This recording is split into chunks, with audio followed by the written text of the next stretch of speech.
한약을 가장 사랑하는 닥터들 한가닥. 네, 건강을 위해 한가닥 하러 오신 여러분들 환영합니다. 자, 형님들 추석 명절들 잘 보내고 오셨죠? 잘 보냈어요. 네네. 박 원장은 안 명절 보냈구나. 중은 없이 아주 행복하게 잘 이번에 아주 보내왔습니다. 예방을 잘 하셨군요. 좋습니다. 자, 오늘은 어떤 주제로 또 건강한 수다를 나눠볼까 하다가요.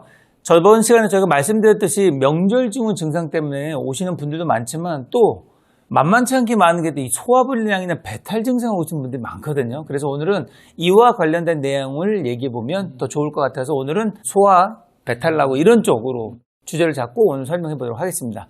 정말 기초적인 질문일 수 있는데요. 명절 음식을 먹고 탈나는 주요 원인이 뭐라고 생각하세요?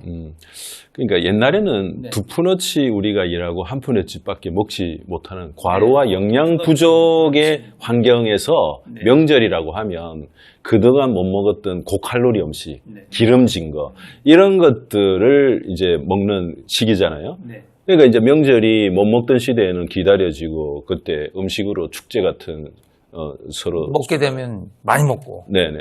근데 지금은 두 푼어치 먹고 한 푼어치밖에 움직이지 않는 시대이기 때문에 사실 명절에 그런 기름진 고칼로리 음식들이 우리 시대 환경과 전혀 맞지가 맞지 않기 않습니다. 때문에 탈이 많이 나는 거예요. 그러니까 뭐 내려가면 또 움직이네요.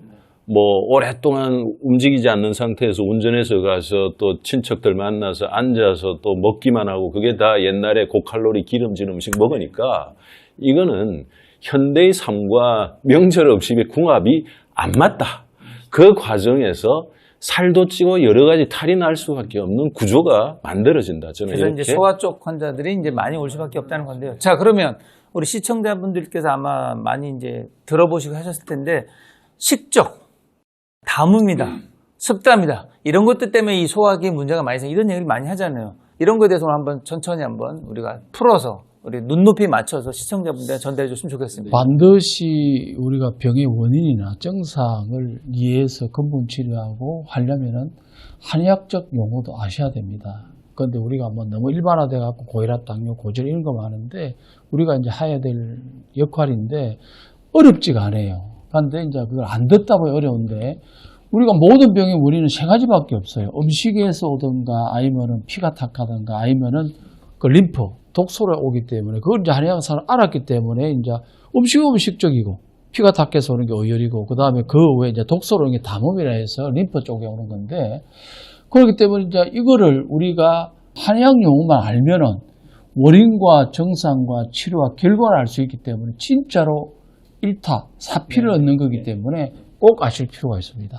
네, 이거를 한의사끼리 이야기할 때는 굉장히 어려운 용어가 아니고 편하게 이야기할 수 있는 건데 우리 시청자분들은 이제 일반인들이 많이 보시기 때문에 그 과연 식적이 뭐고 담음이 뭐고 그럼 또 습담은 또 뭐냐 이렇게 했을 때 제가 최대한 좀 이렇게 알기 쉽게 설명을 좀 드려보고자 합니다. 단순하게 소화가 안 되면은 체한 거잖아요. 근데 체해서 뭐 따거나 또는 이제 소화제를 먹어서 잘 풀어지면 좋은데 그게 잘 안 되는 경우에는 식적이라고 생각하시면 돼요. 이 식적이 발생하는 원인은 실제로 음식을 너무 많이 먹어서 그래요. 급하게 먹거나 많이 먹으면 식적이 발생하는데 또 어떤 경우는 워낙에 위장 기능이 좋은 사람들은요 많이 먹어도 식적이 발생하지 않습니다. 그래서 여러분 중에서 제가 지금 이제 몇 가지 증상을 말씀드릴 건데 이 증상이 있다면 아 내가 식적이 있구나라는 거를 아시고 한의원 가셔서 치료하셔야 됩니다. 예. 식적이 있으면요 첫 번째 만성 피로가 와요. 굉장히 피곤합니다. 이걸 한의학적인 용어로 신중기화라고 하는데 몸이 무거워지면서 자꾸 눕고 싶어집니다. 그리고 소변을 자주 보게 돼요. 네. 그리고 몸이 좀 붓습니다. 붓고 여기저기 관절이 아파져요. 이렇게 네 가지 증상이 생기고요. 또 한 가지는 이유 없이 똥배가 나오는 경우도 있어요. 이런 경우가 식적이 있을 때 나오는 증상이니까 가스가 차서 그런 경우도 있죠. 네, 그래서 네, 네. 제가 말씀드린 이런 증상도 있다면 내가 식적이 있는 것이 아닌가 의심을 해볼 필요가 있고요. 이 담음은요 여러 가지 이유로 생기는데 어쨌든 담음이 있을 때 반드시 오는 증상이 있어요. 이유 없이 어지러워지고요. 심장이 두근거리거나 숨이 찹니다. 그 이후에 눈이 심심하거나 뒷목이 뻣뻣하거나 속이 미식거리거나 손발이 저리거나 남자는 낭습이 생기고 여성들은 냉이 나오고 이런 증상들이 있을 때 담음이 있다고 볼 수 있는데요. 그 중에서 식적으로 인한 담음이 바로 습담이에요. 맞아요. 그래서 이런 증상들을 이제 이렇게 본인이 확인해 보시고 이런 증상들이 나한테 있다고 하면 아, 내가 식적이 있구나 또는 담음이 있구나 이 두 가지가 같이 있는 습담이 있구나라는 걸 알 수가 있겠죠. 예, 이렇게 아시면 될 것 같습니다. 네. 정기가 잘한다. 저희가 이제 한의원에 가면은 이제 아마 여러분들이 이제 여러 가지 원인을 들을 때 이제 식적이다, 담음이다, 습담 이런 얘기를 들으실 텐데 아마 오늘 우리 이 원장님께서 잘 정리해 주셔서 용어에 대한 정리는 좀 된 것 같아요. 그죠? 근데 여기서 이제 우리가 습이라는 것도 하나 더 추가적으로 짚고 넘어가야 될 것 같은데 습은 반드시 날씨 흐리고 비 오려고 하는 이 저열악 환경 속에서 증상이 나타납니다. 몸이 무겁거나 어디 관절이 더 아프거나 그래서 이런 것들은 습이 있다는 증거라고 이해하시면 되겠습니다. 그렇죠. 습에 대한 개념을 그렇게 받아들이시면 조금 더 쉬울 것 같아요. 그죠? 자, 우리가 이제 추석이 지나고 결국 가을이 오면 결국 천고마비의 계절이잖아요. 그죠? 없던 시력도 늘어나고 당기게 되고. 자, 그렇다면 이제 조금만 있으면 천고마비 이런 가을이 되는데 말도 살찌고 사람도 살찌고 이 가을에 소화기 관련해서 우리가 또 미리미리 조심해야 될 또 어떤 것들이 좀 있을까요? 저는 항상 비우기를 먼저 해야 될 사람인지 네. 채우기를 비우기, 먼저 채우기. 네. 생각해야 될 사람인지 이걸 먼저 고민을 하는데 그 소화기의 문제는 딱 들어올 때부터 그냥 보여요.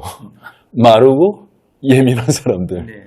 그런 사람들은 대체로 소화력이 안 좋고 건강연료증이 있고 이런 경우가 제한테는 많이 보이더라고요. 근데 이런 분들은 대부분 현미채식의 생야채 과일을 껍질째, 씨앗째, 통으로 생으로 먹어라. 이렇게 결론이 나는 경우가 많습니다. 근데 이런 체질에는 이게 또 위에 엄청나게 부담을. 그러니까 통으로 생으로 먹으라 하기에는 이미 소화력이 약하신 분들이잖아요, 이분들이. 근데 그런 분들이 주변의 상식을 다 모아보면 이렇게 결론이 나서 그렇게 실제로 실천하면서 몸이 더 안 좋아서 오는 경우를 저는 상당히 많이 봐요.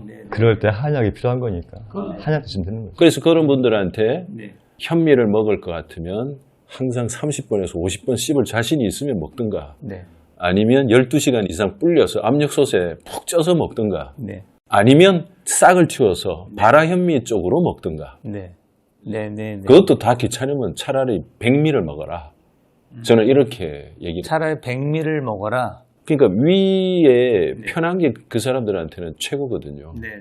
그런 분들은 현미 먹어서 불편해하는 사람들을 상당히 많이 봐요. 많이 있죠. 네. 현미 먹으면서. 그래서 불편하면은 많이 씹든가 푹 익혀서 먹든가 싹을 틔운 발화 현미를 먹든가 이게 대안이에요. 근데 현대인들이 저희들도 이래 보면은 젊은 사람들 보면은 가장 문제가 식습관이 아주 잘못되어 있어요. 왜냐하니까 제일 나쁜 습관이 야식하는 습관, 간식하는 습관, 그만큼 과식하는 습관인데 시도 때도 없이 먹고 너무 많이 먹고 그 다음에 간식이 어떤 습관이 돼 있더라고.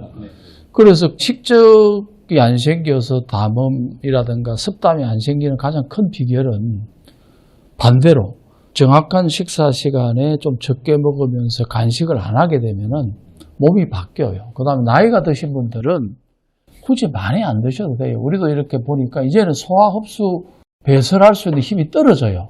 그게 이제 저속노화하고 관련있기 때문에 좀 적게 먹으면서 좀 균형되게 먹으면서 그 다음에 좀 천천히 먹으면서 하게 되면 건강할 수 있으니까 식습관을 바꾸지 않으면 식적이나 습담을 없앨 수 있는 방법이 없으니까 식습관을 바꾸셔야 돼요.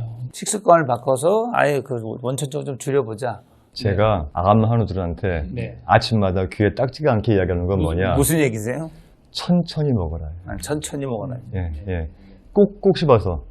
이게 쉬울 것 같잖아요. 이게 안 돼. 그래서 매일매일 귀에 딱지 않게 이야기를 해야 조금씩 바뀌는데 바뀌면 좋아져요. 그래서 내가 이 식습관을 바뀌면서 건강해지고 내 병이 치유되는 것을 경험해 본 사람들은 이게 너무 훌륭하다는 걸 아는데 이걸 경험해 보지 못하신 분들은 그까지 습관 바꾼다고 뭐가 좋아져? 약을 먹어야 되고 수술을 해야 되고 그렇게 해야 좋아지는 거지 라고 생각하는데 절대 그렇지가 않습니다. 지금 말씀하신 것 같이 이 식습관 바꾸는 거 내 질병을 치료하고 내 생명을 연장시키고 건강하게 사는데 매우 중요한 것이니까 명심하시기 바랍니다. 예, 이거는 저는 평생 우리 아버지를 보면서 아버지가 94세 지금도 건강하신 이유가 딱 이 습관이에요. 그러니까 이게 평생 위가 약하신 분이 꼭 씹지 않으면 소화가 안 되시니까 남들보다 한 2배 이상 식사 시간이 걸려요, 아버지. 걸리죠. 그러니까 이 약점 때문에 오히려 아버지가 건강과 장수를 누리는 게 아닌가. 저는 그렇게- 전화위복이 그런 말이에요. 네네네. 저는 그렇게 이해를 합니다. 네. 자, 오늘 이렇게 식담이 뭔지, 그다음 담적이 뭔지, 식적이 뭔지, 소화 관련된 건강과 관련된 건강 수다를 나눴는데요. 저는 이렇게 한번 마지막 진맥을 하고 싶어요. 어쨌든 이렇게 소화기 장애 많이 일으키는 것 중에 아까 저희가 항상 하는 얘기가 그 전 단계가 뭐냐면 저는 이 정서적인 부분. 특히 생각보다 이 소화기는 우리의 이 심리적인 스트레스한 상태에 엄청 매우 맞습니다. 예민한 맞아, 예민하지. 여러분들이 생각하신 그 어떤 것보다도 우선적으로 예민합니다. 이건 아마 경험에서도 아실 수 있을 거예요. 신나게 내가 식사를 잘하고 있는데 저 문을 열고 누군가 내가 정말 이제 싫어하는 사람이 눈에 딱 딱 보이면 들어오는 순간 0.1초도 안 걸리고 바로 딱 취하는 분들 굉장히 많습니다. 그래서 저는 그런 심리적인 걸 잘 컨트롤하는 게 이 소화기 장애를 치료하는데 굉장히 중요하다고 생각하고 아까 또 움직이는 게 또 굉장히 중요하잖아요. 그래서 저는 이런 증상들이 잘 생기는 분들은 정말 본인이 좋아하고 즐거워하는 움직임 또는 운동을 꼭 잘 찾아 하시면 잘 예방이 될 거라 생각합니다. 자, 저희를 통해서 듣고 싶은 건강한 수다가 있다면 댓글로 꼭 남겨주시고요. 자, 여러분 모두 건강으로 행복합시다.